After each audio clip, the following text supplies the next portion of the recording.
Hello, I'm Bob the Booker and welcome to my channel. And as you may be able to tell from this little one here, I'm currently dog sitting, and the slightly different angle is because I very cleverly left my, my like camera holder thing, my little tripod behind. So apologies for this slightly different angle. I'm currently propping this up with an iPad and leaning in and talking to my phone while this dog thinks that I'm having, just giving it lots of attention. But anyway, today I wanted to speak about the books that I've been reading this week. And it's been quite a fun, there we go, hello. It's been a fun week, partly being a little bit distracted by these little bubbers. There's another little dog down there, so occasionally there's been a bit of grumbling between the two. But I have been looking... Hello. I've been looking after these dogs, and it's been nice to have a little bit of a breathing space as well to do some reading. So let's get started talking about some of the books I've been reading this week. So first up, I read Change by Édouard Louis and translated by John Lambert. And this is... Hello, George. So this is a book that I've done a video on Édouard Louis before. I really enjoy his work. And I think something that's really quite special... Sorry, this little face, hello. Something that I find really special about Édouard Louis is just the way that he so passionately and angrily at times writes about class, socioeconomic status, shame, and all of these other things in sort of wider society, particularly obviously focusing on France, where he's from. And so the thing that I find really interesting about this book in particular is it's billed as a novel, but in many ways is very similar to his other books in being deeply autobiographical. And it's interesting, I saw somebody comment that it's interesting 5 books in that Édouard Louis is still able to find new things to write about in his from his personal life. There's this sort of deep well of things to pull on. He's a young man who grew up in a working class neighborhood of a town that is often kind of ignored and sort of, bless you, ignored and derided by other... Oh, are you okay there, Barbara? Derided by other people in France. And so what he talks about and spoke about really passionately in this talk was how he went on this sort of quest to almost change himself, hence the title of this book, into somebody entirely new. And what that looked like at first was him deciding to hide aspects of who he was. So to sort of fit in with the bourgeoisie and the sort of more middle-class Parisian people that he ended up around, and the sort of people in Amiens, he would walk around and he would try and read certain things. He'd try and flatten his accent. He would talk in new ways. And he, in the talk and in this book, speaks about the really subtle things that make up class. So, for example, what forks you use when you're eating, how you then use those forks, how you make certain jokes, the jokes that you're able to make, the certain word choices, all of these little things that go into making up class and culture that's way beyond just money.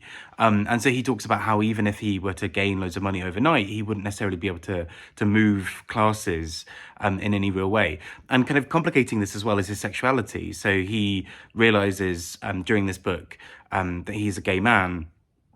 I say during this book, like the passage of life that he talks about in this book, that he's a gay man, and he finds that he has quite a complicated relationship with his sexuality, because partly there's a sense of not feeling masculine enough, but also the sort of ways in which for him being gay kind of comes with this sort of almost middle class kind of cultural cachet of a lot of the kind of queer references are middle class ones as well.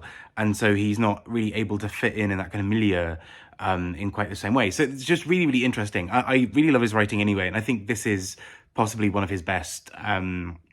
I think I really, really loved this. And the talk was between him and Andrew McMillan, who I'll talk about in a second in his new book.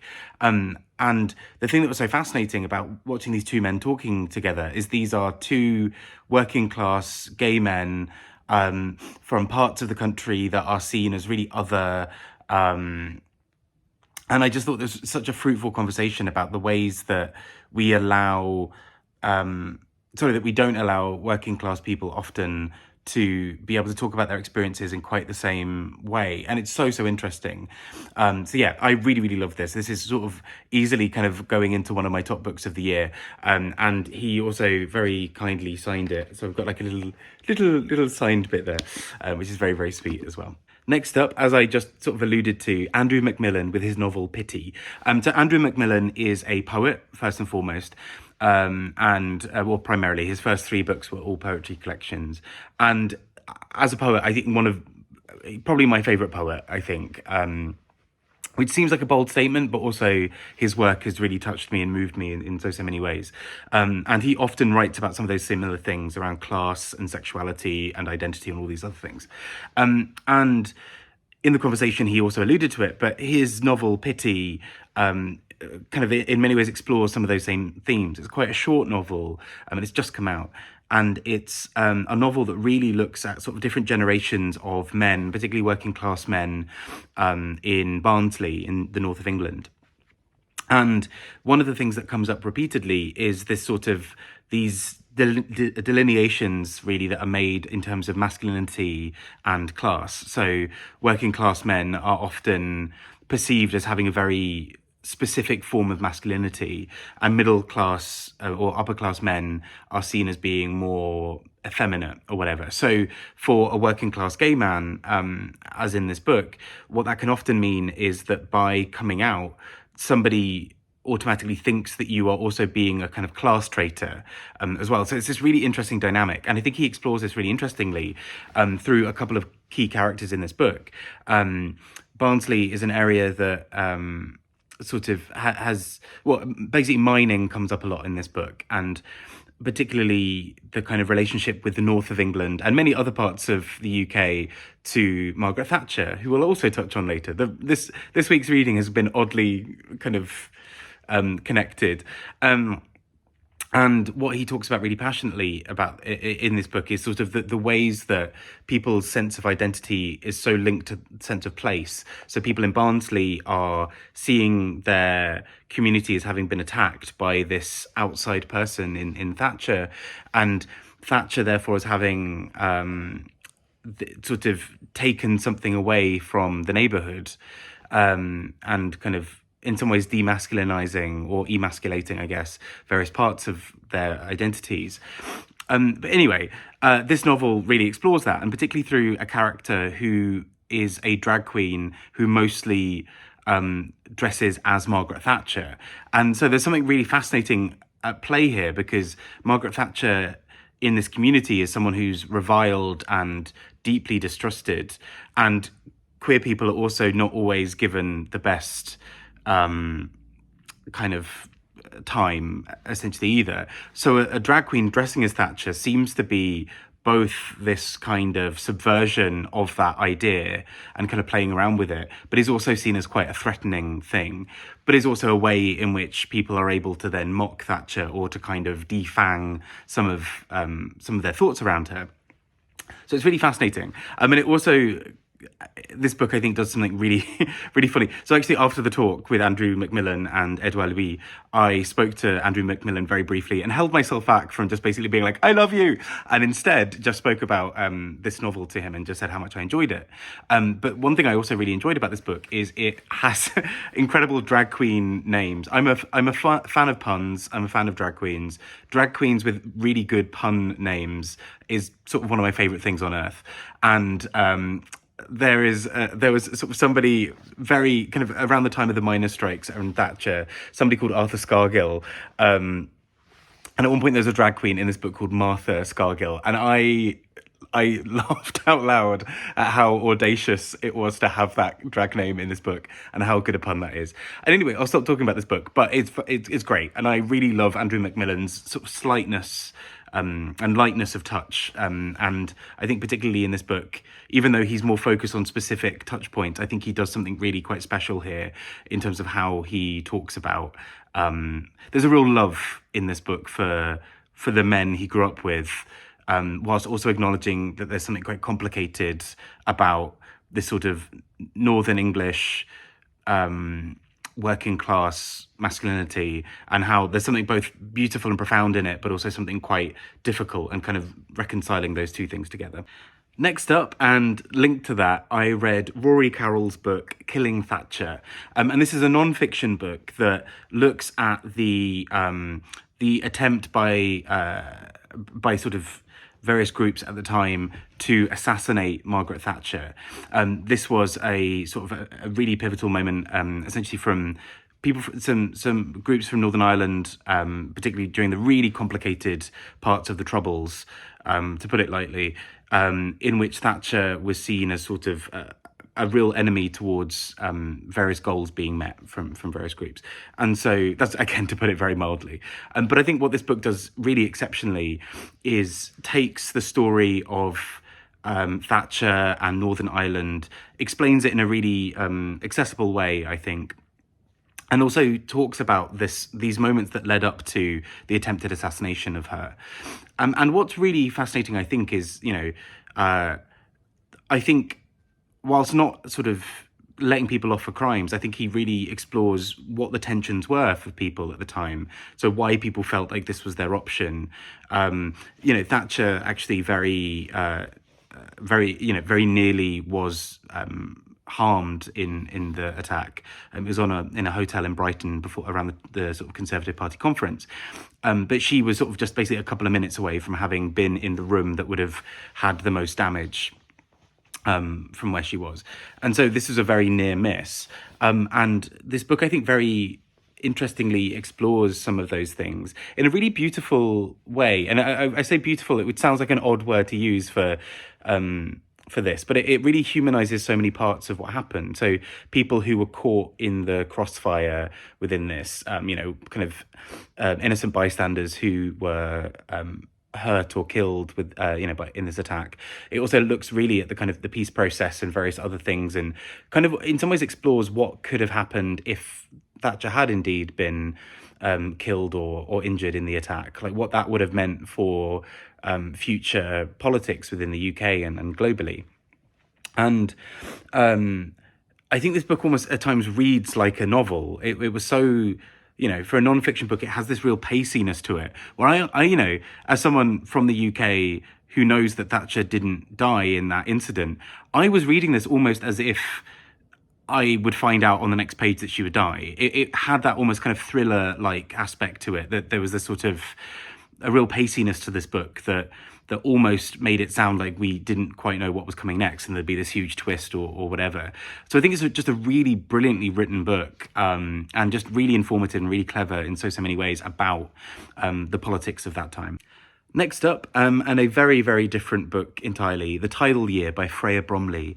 And this is a memoir of where Freya Bromley talks about how essentially her brother died in this kind of somewhat unexpected way, and she and her brother had this plan to visit all of the tidal pools in the UK and to really go around and kind of explore these things together.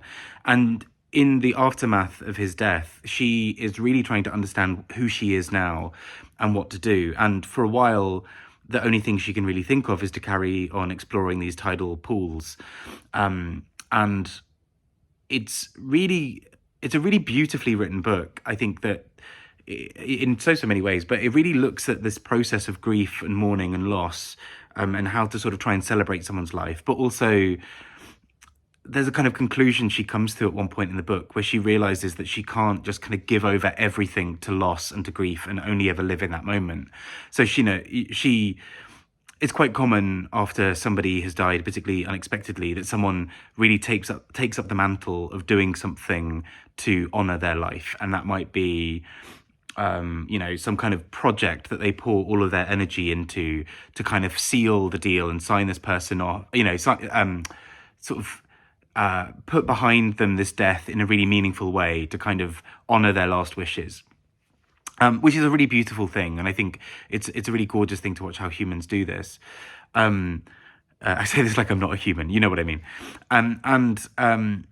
But I think what she does so beautifully here is really explore how at one point she comes to the conclusion that she can't do that just for him, because to do so might be to give over all of her life to do this. These sort of projects that she's doing to kind of try and go to all these tidal pools, at some point she sort of realizes that she's kind of caught up in just doing it for the sake of this, and she's maybe not necessarily enjoying them or taking them in quite the same way, which is in some ways also counter to the kind of wishes of her brother. And so what really follows is just this really beautiful ode to family and friendship and so many other things. I just think it's a really stunningly written book. And I think memoirs about grief and loss, there are so many, and it's really important that we share those stories. I think this book does something really quite different and unique with it in terms of how it seeks to not get caught up in it, to kind of almost work out what happens next, what happens after this period of loss, what happens after that period, what keeps on happening, what's this process here. And I just think it's so well done. Next up, I read Except for Palestine, The Limits of Progressive Politics by Marc Lamont-Hill and Mitchell Plitnick. So I had to check the names there. And this book I thought was really interesting. I think obviously with everything going on, I've been trying to sort of understand a few more things about Israel-Palestine, about various other things. And there are lots of really interesting books and things out there. I'm still sort of trying to find a lot more of them as well. And there's sort of a few others that I'm going to be reading hopefully soon. But this book, I think, really explores something quite interesting, which is just the ways that various political struggles or issues are kind of taken up or not taken up by certain groups. And so the key thesis of this book is that often, sort of those who believe themselves to have progressive politics, and again, whatever that term sort of means to you, sometimes struggle with taking on certain other sort of campaigns or policies without almost feeling that kind of compromises something else. So, and this is not just Israel-Palestine, but there are quite a few other things that sort of appear in this, right? Where somebody who is very pro one type of rights and is very vocal about that is a lot quieter on other topics.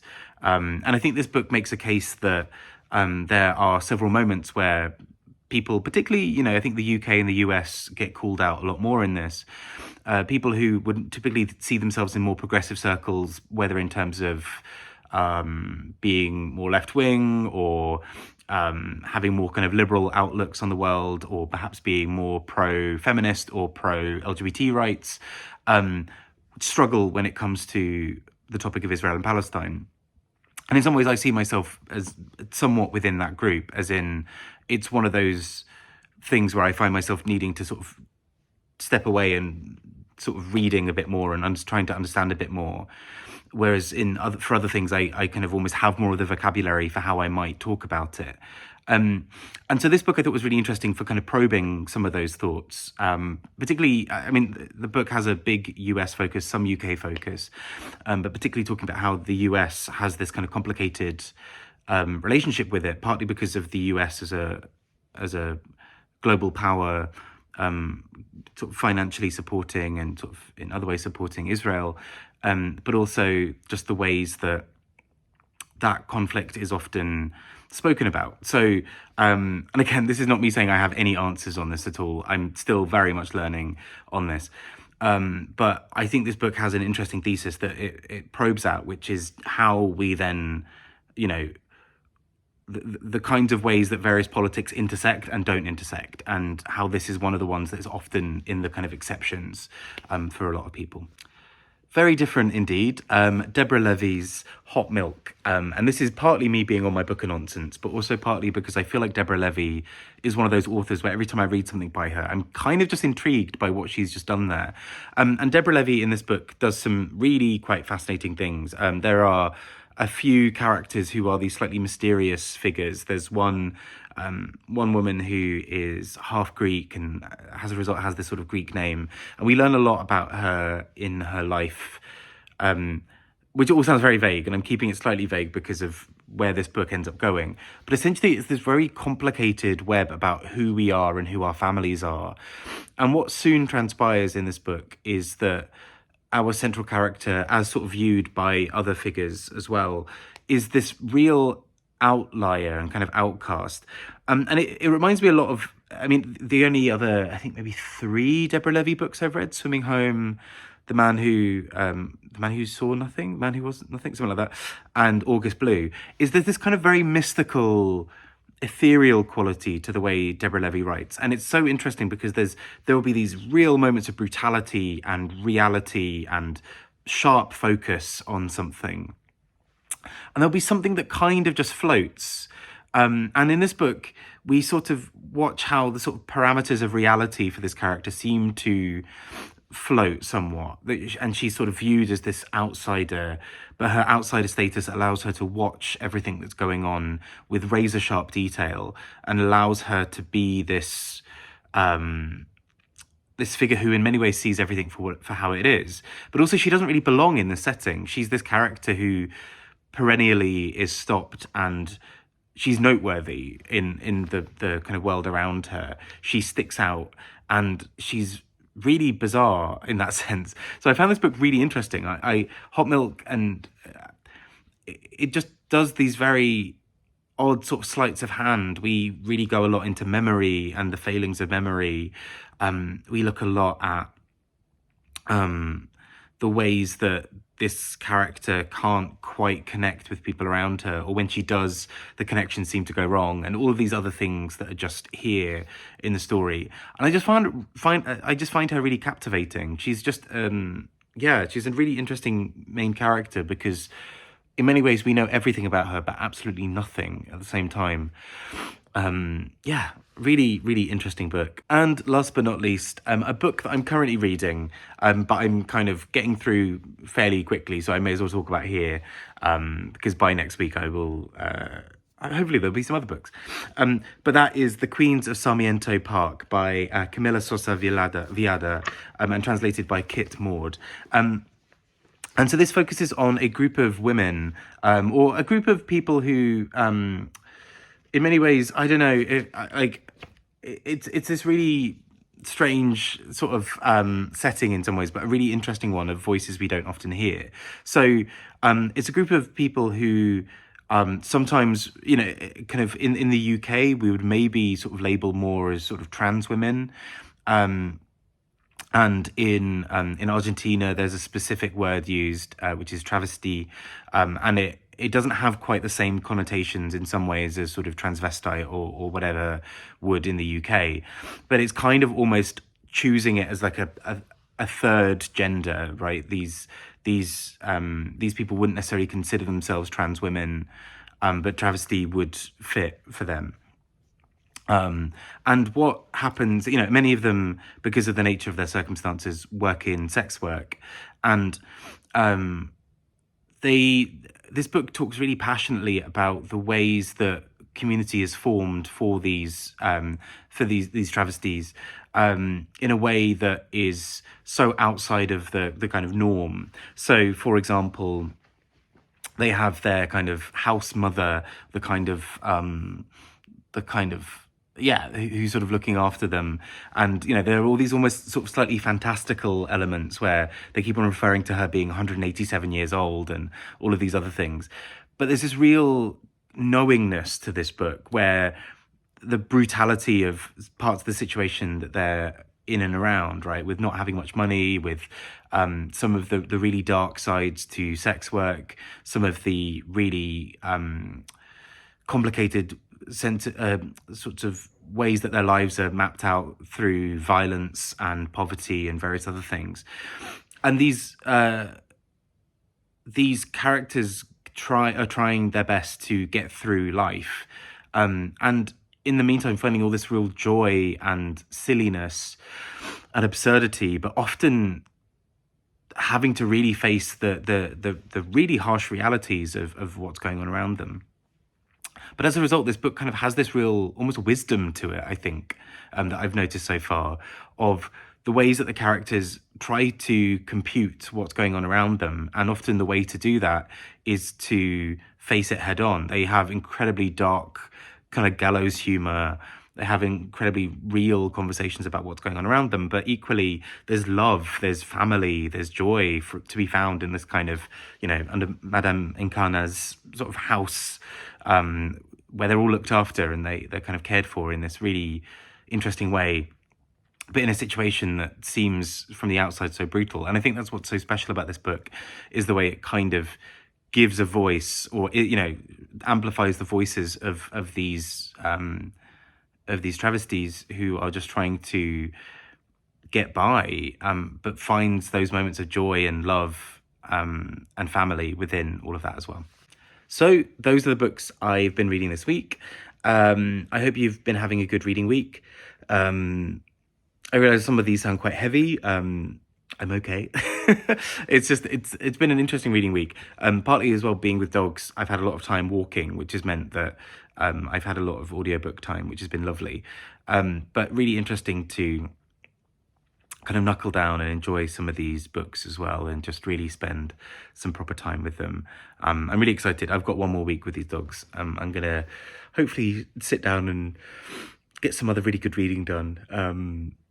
But yeah, exciting nonetheless. I hope you're having a really good week. Take care and speak to you all soon. Hopefully when I've got my tripod back, and so I can actually not spend all my time leaning in and focusing in a very, very intense way at my phone propped up by an iPad. Anyway, I hope you're doing really well and having a great week. Take care and speak to you all soon. Bye-bye.